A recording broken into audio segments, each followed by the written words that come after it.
Hello guys, welcome ulit sa ating channel. So nandito po tayo muli sa Pasig River Esplanade.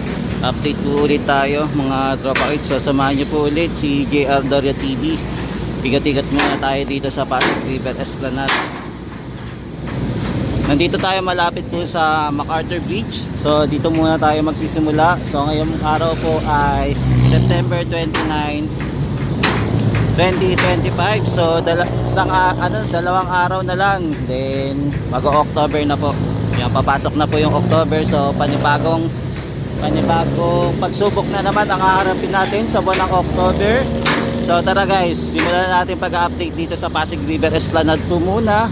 Simulan natin dito sa area po ng tapat po ng Manila Central Post Office. So tara guys, simulan na natin. Ikat-ikat na tayo mga tropa.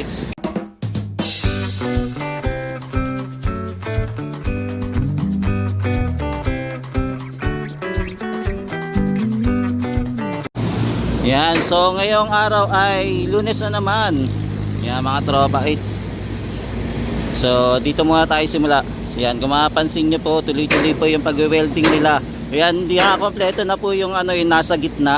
'Di ba? Sabi natin lalagyan ito pa ng sheet pile. So ito nalagyan na po. So nakompleto na po nila. Etong sheet pile na nilagay dito sa gitna po. Tapos etong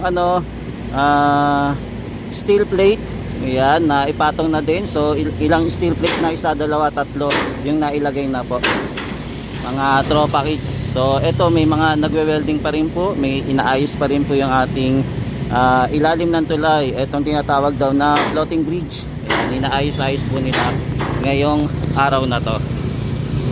Ayan, so magagabi na guys. So ilang oras na lang magagabi na. Tapos ito yung ating esplanade naman, pinailawan naman po. Ayan, nilagyan po ng ilaw, di ba? Maliwanag na maliwanag po ngayon. So tinesting po nila kung lahat po gumagana yung ilaw, yung baluster at saka yung lamppost. Ayan. So may nakikita lang tayong ibang lamppost po na hindi gumagana din. Ayan, yun doon sa dulo po, tapos dito din po sa may pangatlong lamppost malapit sa pinakadulo. Yan, so yung dito naman po sa kabila naman, okay naman po. Ayan, kompleto naman yung ating pailaw dito. Dito sa kabilang sa may part po ng kaliwa, ayan, kompleto. Umiilaw naman po lahat. Diba?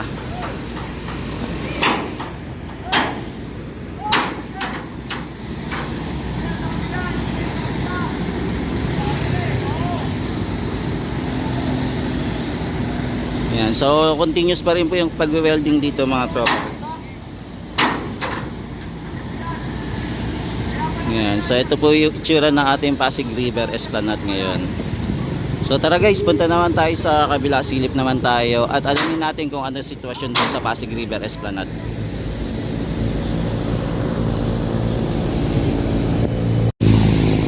Yan, so dito naman po tayo sa other side naman po ng MacArthur Bridge. So dito naman po tayo sisilip guys. So alamin natin naman yung sitwasyon dito. So dito naman tayo mag-iikot guys. Samahan nyo pa rin po ako mag-ikot-ikot.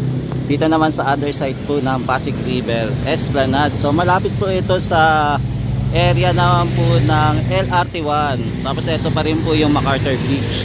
So ito pong ating tulay po. Yan, unti-unti na pong nabubuo. Tapos nakompleto na din po yung ating yan, tignan natin kung yung steel matting po kung kompleto na hanggang dulo po. Yan, check natin ha mga tropa. Bababa po ako mamaya para makita natin kung ano na po yung improvement dito sa area. Yan, so ito po yung itsura ng ating ng ating tulay. Yan, ito daw po floating bridge. Yan, basta yan, bridge yan. Kung anong tawag dyan, basta bridge yan. Yan, tapos ito, inaayos pa rin naman po yung sunod po sa ilalim ng tulay. Ito kasi po naka-pile cap, tapos na lang po kasi naka-semento yung gagawin. Hindi na po steel beam yung gagawin dyan. So semento na lang. Yan, so itsura. Ito na itsura. So tignan natin kung magtatrabaho po sila mamaya kung magkakaroon na po ng pagbuhos ng semento. So abangan natin. Pero malamang baka hindi na rin po ako umabot sa pagbuhos ng semento dito. Yun. So ito po yung paligid ng Pasig River Esplanade, yan, diba? So ongoing pa rin yung project dito. Yan, so baba naman tayo para masilip natin yung kabuuan ng ng Esplanade dito, kung ano po yung pagbabago. So tara na guys, ikot na tayo. Ikot tayo ulit sa kabila naman. Unahin ko po muna yung Quezon Bridge sa taas, then pagkatapos noon sa baba na tayo. Yan, so mga tropas, dito naman tayo sa top view naman ng Quezon Bridge naman tayo sisilip bago tayo bumaba ng Loton Ferry Station. So silip po muna tayo dito para masilayan lang natin kung ano yung view meron dito. Yan, sa ngayon naman wala pa rin naman pong pagbabago, hindi pa rin naman po nailalagay yung mga lamppost ngayon. So ang nagbago lang po dito, yung mga napailawan na po yung ating mga baluster. Yan, napailawan na po halos lahat na po, pero dito na lang po sa ilalim ang hindi pa. Baka meron pa po silang ginagawa kaya hindi pa po lahat napapailawan. Yan, pero halos lahat kompleto na rin po, napailawan na. Yan, so dito muna tayo sa may area po ng Quezon Bridge. Ayan, so ito po yung Quezon Bridge po. Ayan, sa kabila po traffic na naman dahil po alam nyo naman pagka mag-aalas 6 po yung mga kababayan natin, halos lahat nagsisiuwian po, kaya nagkukumpulan po yung ating mga sasakyan. Pero dito naman po sa kabila kasi halos na kasi tapos na, uwian na, kaya yung iba naman syempre yung iba pang gabi, so karamihan kasi pang umaga, kaya yan nagdudulot ng traffic yung papunta ng Espanya at saka yung papunta naman po sa area po ng NLEX. Ayan. So tawid naman po tayo sa kabila, doon naman po tayo silip. Alamin naman natin kung ano yung latest update doon naman sa kabila. Yan, so dito naman po yan, pinailawan na din po pala, may part na po pala na pinailawan din dito. Yan, so pinailawan na din po yung part na may baluster. Tapos ayan, so ito po yung tsura niya pagkagabi na. Ayan, buti na lang may pinailawan po etong ating Pasig River Esplanade dito naman po sa area po ng Arroceros Park. So ito po yung itsura niya pagkagabi po. Ayan, di ba ang ganda na. Dito pa lang pag nandito tayo sa taas ng Quezon Bridge, makikita niyo na po talaga yung ganda ng Esplanade. Ayan, kung naman yung ating mga lamppost naman po kompleto naman. Ayan, halos lahat naman po napailawan po.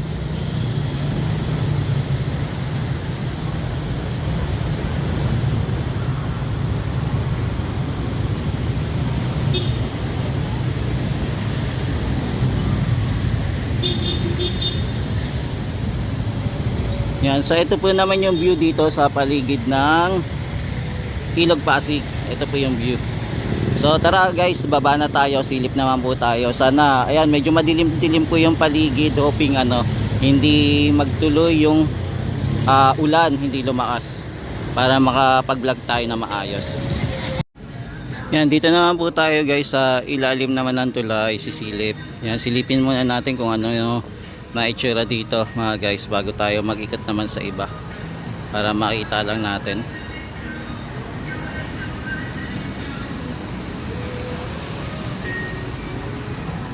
Yan, walk tour muna tayo guys.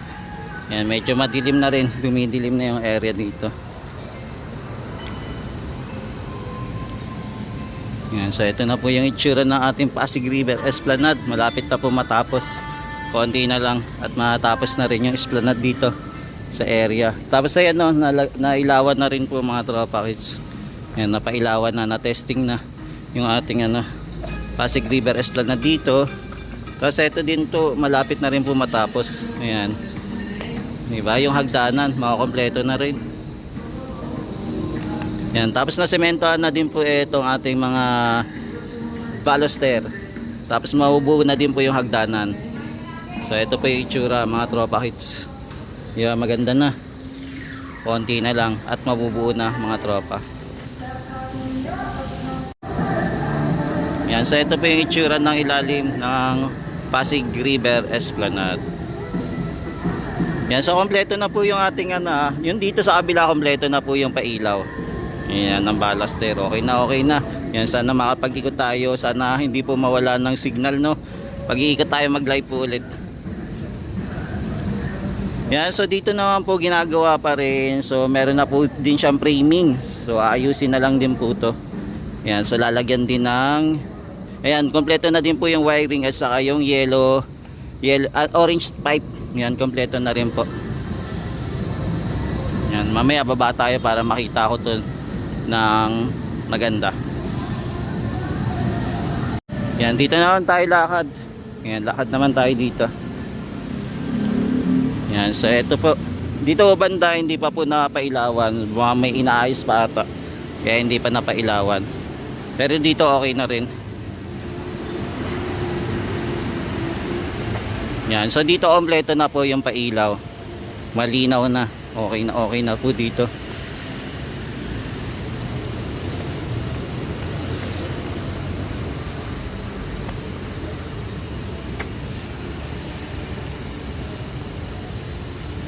Yan, so ito po yung itsura ng ating Pasig River Esplanade. Dito naman po sa Arroceros Park. Yan, Forest Park malapit. Yan, i-walk tour ko lang po kayo ulit ngayong gabi para masilayan nyo lang po ulit itong ating magandang esplanade.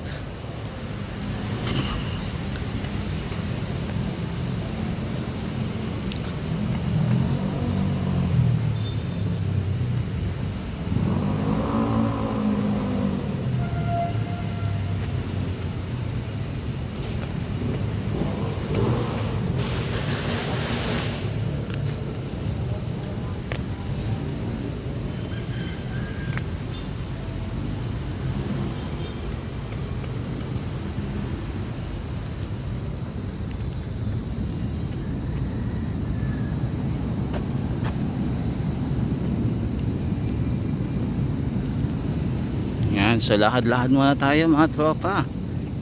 Yan, so nandito tayo sa Pasig River Esplanade po ulit. Yan, so eto na, polish na din po, no. So sa susunod lalagyan na lang din po ng ano to, pipinturahan po. Yan, so eto na po yung pinakadulo ng Esplanade. Tapos ayan, pinailawan na din po etong ating ramp at saka hagdanan din. Ayan, may ilaw na rin. Yan, punta din naman tayo sa kabila, silip din tayo doon sa ginagawa naman na tulay. Hindi pa pala masesementohan pa pala, no. So baka bukas pa. Yan, abangan natin, sana hindi na umulan bukas para matuloy na po yung pagsisemento doon sa ilalim ng tulay. Yan, so dito na lang tayo silip mga tropa sa kabilang side naman ng Pasig River Esplanade. Yan, so dito tapos na. So may dalawang bakante. Ayan, dalawa. Tapos dito bakante din na daanan. Yan, so ito yung tsura ng Esplanade pagkagabi naman po. Yan, so dito na lang tayo sa other side naman po, silip. Yan, so ito pa rin yung pailaw. Yan, so kompleto na po yung pailaw dito sa Pasig River Esplanade. Yan, maganda na po. Yan, kompleto na halos. Yan, dito na tayo punta. Yan, walk tour tayo. Yan, samahan niyo po ulit ako mag-ikot-ikot ulit dito sa Esplanade ngayong gabi.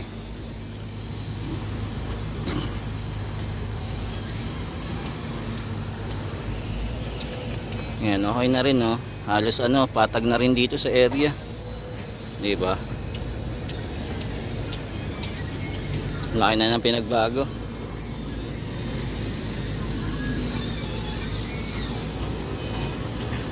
Yan, maging dito din po. Ayan, oh. Okay na. Yan, tuloy-tuloy pa rin naman po yung ginagawa ni Kuya. Mga nag-overtime mga tasya.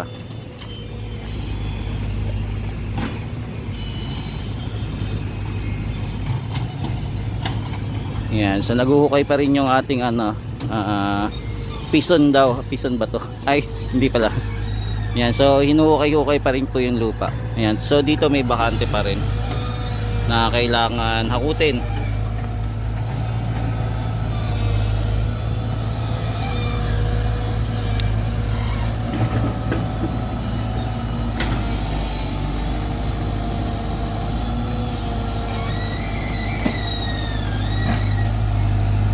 So tuloy-tuloy pa rin po yung ginagawa ni Kuya.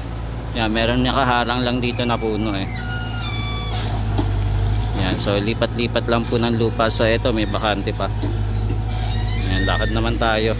So dito naman tayo sa kabilang area. Ayan, halos pa kompleto na din pala, no?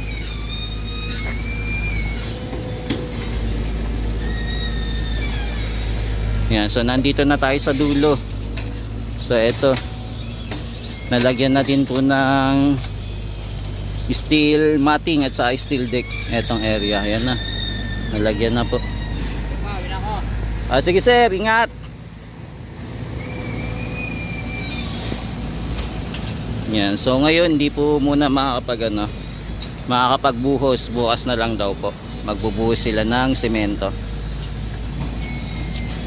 Yan, so ito na po yung itsura ng ating magiging esplanade bukas. Gagawin kasi ngayon, kukompletuhin pa, tapos bukas ayusin na. Ayan, mga tropa kids. Diba? So matibay na yan. Pwede na natin tapakan. Yan o, matibay na. So ito yung itsura. Ayan, so ito yung ginawa nila.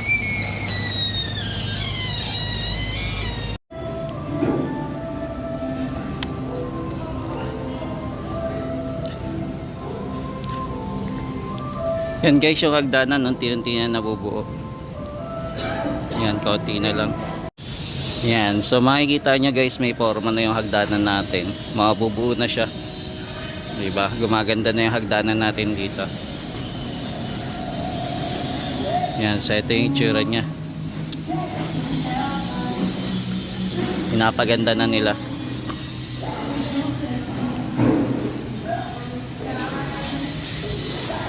Yan, medyo na late lang tayo sa pag-vlog mga guys. Inabot tayo ng gabi. Medyo kulang yung oras kasi galing pa tayo sa work din. Pumunta dito para mag-update lang kung ano yung ganap dito sa Pasig River Esplanade. Yan, so may mga kababayan tayo, mga workers po na mag-overtime. Siguro tatapusin nila ito. Yan. So for the meantime, ito po muna yung latest update natin dito sa area mga tropa kids. So samahan niyo po ulit si JR Doria TV sa bukas sa latest update natin kung ano po yung pagbabago dito sa Pasig River Esplanade. Yan, ingat-ingat po kayo mga tropa kids. Maraming salamat sa walang sawang pagsuporta kay JR Doria TV. Yan, mabuhay po kayo at pagpalain po kayo ng may kapal. God bless po. God bless sa lahat ng mga supporters ng JR Doria TV. Thank you po.